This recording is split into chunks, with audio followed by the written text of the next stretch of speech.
So I joined Engineers Without Borders last year during my second semester as a freshman. And one of the most interesting things about it is I didn't really understand what the organization was fully about until I traveled a full year later. During that travel, I was actually one of the project leaders. It was my first time in country. We were going into El Salvador, a small community called El Pital in Chalatenango. And we were doing a monitoring trip. So the project had been finished. It had been a full year since we'd been, and we were just sort of seeing the impact we'd had in the community. And what really struck me about that was we had our mentor, Ross Gordon. He had stressed to us so many times that, it's not a charity organization. We are not helping them, we're working with them. And we all knew that on a sort of intellectual level, but that's really different from seeing it. And so when we went into the community, we really saw that, and it really sort of struck home what sort of work we're doing.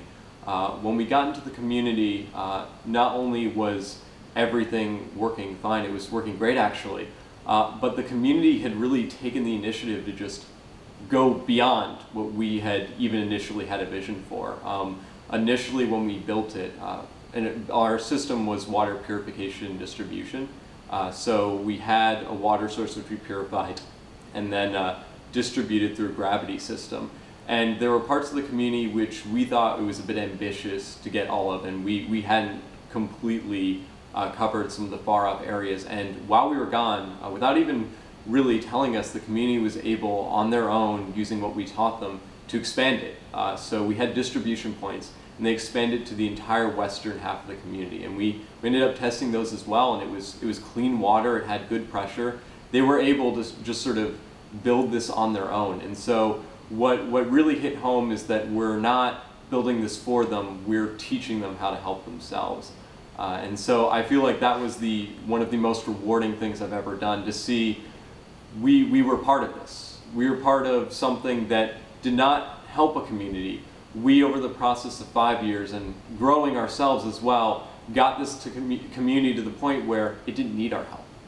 They had a fund to fix everything. They'd fixed broken pipes.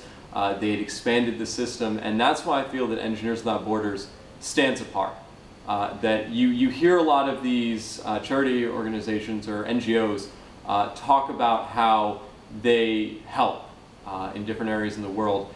I think Engineers Without Borders is different in that, to such a large extent, we help them help themselves. And so we're starting a new project as well, and I'm just really looking forward to that same sort of sense of, seeing a community become self-sufficient, seeing the community members able to walk, with their heads held up high and just sort of say, thank you for the help, we appreciate it so much, but now we can do it ourselves. And that's my story with Engineers Without Borders. Thank you.